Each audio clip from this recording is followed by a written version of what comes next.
ఆమెకు తోచిన సహాయం అందించడానికి పెళ్లికి 10 రోజుల ముందే ఆమె కానా పెళ్లకు చేరుకున్నారు. ఆమె చేయగలిగిన ప్రతి పనిలో ఆవిడ సహాయం అందించారు. మన దగ్గరున్న రసం అయిపోయింది. మరిప్పుడేం చెయ్యాలి? భయపడకు, దేవుడే మనకు తోడ్పడతారు. వారి దగ్గరున్న రసం అయిపోయింది. స్త్రీ, అది నాకేమి నీకేమి? నా సమయం ఇంకా రాలేదు. ఆయన ఏది చెప్తే అది చెయ్యండి. ఆ బాణలను నీటితో నింపండి. భయపడకు, నా కొడుకుకి చెప్పాను, తాను చూసుకుంటాడు. నీరు ద్రాక్షారసంగా మారడం చూసి వారు ఆశ్చర్యపోయారు.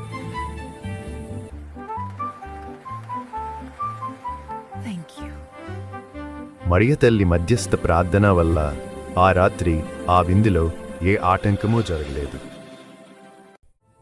కానా పెళ్లి అద్భుతము తరువాత ఆయన తన పరిచర్యను గలిలియలో బహిరంగముగా మొదలుపెట్టారు.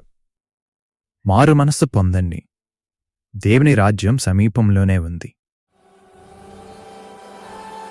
గలిలియలో ఆయన దేవుని సువార్తను బోధించి ప్రసిద్ధి చెందారు. తరువాత ఆయన పెరిగి పెద్దవాడైన నజరేతునకు బయలుదేరారు. మరియ తల్లికి ఏదో కీడు జరగబోతుంది అనిపించింది.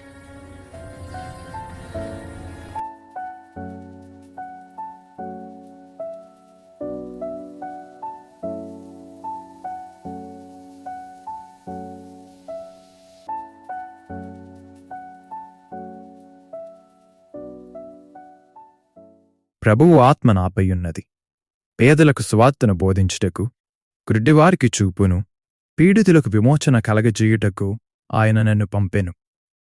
నేడు మీ ఎదుట ఈ లేఖనము నెరవేరినది. ప్రార్థనా మందిరంలోని వారందరూ ఆయన మాటలకు మండిపడి లేచి యేసును వెలుపలకు నెట్టుకుని పోయిరి. అదే సమయములో దేవాలయానికి వెళ్లిన ఆయన తల్లి ఆ సంఘటనను చూశారు. తమ నగరము నిర్మింపబడిన పర్వతాగ్రమము నుండి తలక్రిందులుగా పడద్రోయ తలచిరి. కాని యేసు వారి మధ్య నుండి తొలగి తన దారిన తాను వెళ్ళిపోయారు. ఇది చూచిన తల్లికి హృదయం ద్రవించుకుపోయింది.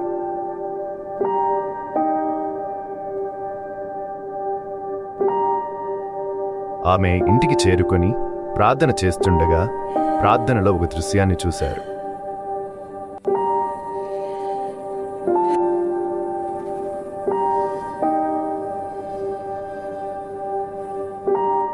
అతను మన దారికి అడ్డు వస్తున్నాడు, అతనిని చంపేయాలి.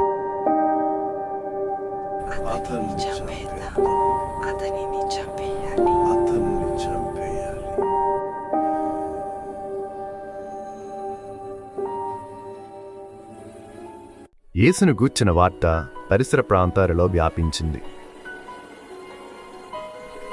లెమ్ము, నీ విశ్వాసమే నిన్ను స్వస్థపరిచింది. దుష్ట ఆత్మ, అతడు నిన్ను విడిచివెళ్ళు.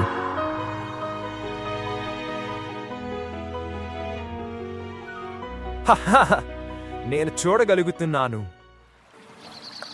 దేవుణ్ణి వ్యాపారంగా మార్చిన పూజారులకు ఇది నచ్చలేదు. వాడిని ఇలానే వదిలేస్తే ప్రజలను మనకు దూరం చేస్తాడు.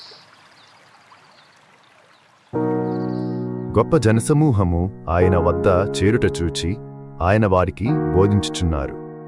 అదే సమయంలో ఆయన తల్లి ఆయనను కలవడానికి వచ్చారు. బోధకుడా, మీ తల్లి మిమ్ము కలవడానికి బయట ఎదురుచూస్తున్నారు. దేవుని చిత్తాన్ని నెరవేర్చువారే నా తల్లి, నా సోదరుడు, సోదరి. ఆ ఒక్క మాటతో ఆయన తన తల్లిని ఎంతో గౌరవించారు. ఆయన నా కుమారుని స్వస్థపరిచారు. నీవలే నీ కుమారునితోనూ దేవుడున్నారు. దేవుడే మీ కుమారుని రూపంలో వచ్చినట్లుంది.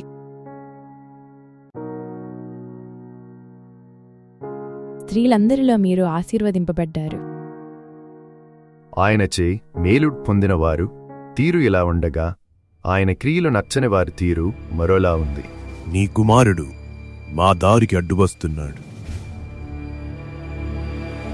అతని క్రియలే అతనిని నాశనం చేస్తాయి.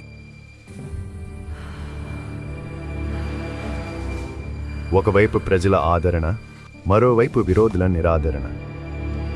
ఆమెకు దేవాలయ ప్రవేశం రద్దు చేశారు. అందుకు ఆమె ఎంతో చింతించారు.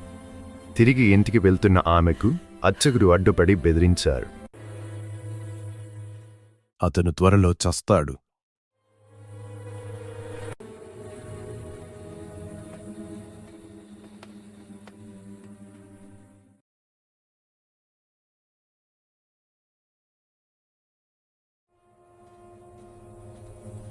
తప్పుడు సాక్ష్యాలు చూపించి ఆయనను నేరస్తుని చేశారు. ప్రజలకు భయపడి పొంసు పిలాతు యేసుకు మరణశిక్ష విధించారు. అధికారుడు నీ కుమారునికి మరణశిక్ష విధించారు.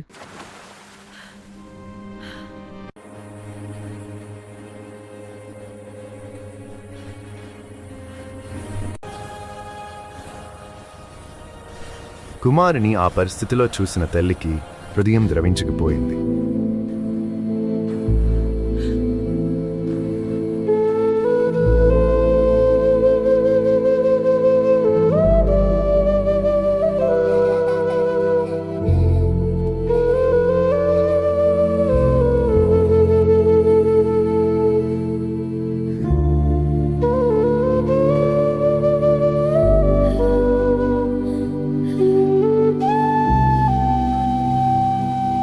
పద పద, ముందుకు నడు.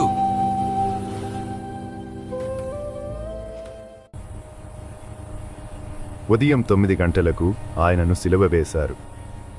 దాదాపు మిట్ట మధ్యాహ్నం 12 నుంచి 3 గంటల వరకు భూమి అంతటా చీకటిమయమైంది. ఆయన తల్లి, తాను ప్రేమించిన శిష్యుడు అక్కడ ఉండుట చూచిన యేసు తన తల్లితో, స్త్రీ, ఇదిగో నీ కుమారుడు. తన శిష్యునితో, ఇదిగో నీ తల్లి. సమాప్తమైనది. యేసు జీవము విడిచిన తరువాత వారి శిష్యులు వారిని స్లేబ నుండి దించి దుఃఖముతో నిండిన వారి తల్లి చేతుల్లో ఉంచారు. ఆమె అధిక వేదనతో ఆ దివ్య శరీరమును కౌగలించుకున్నారు.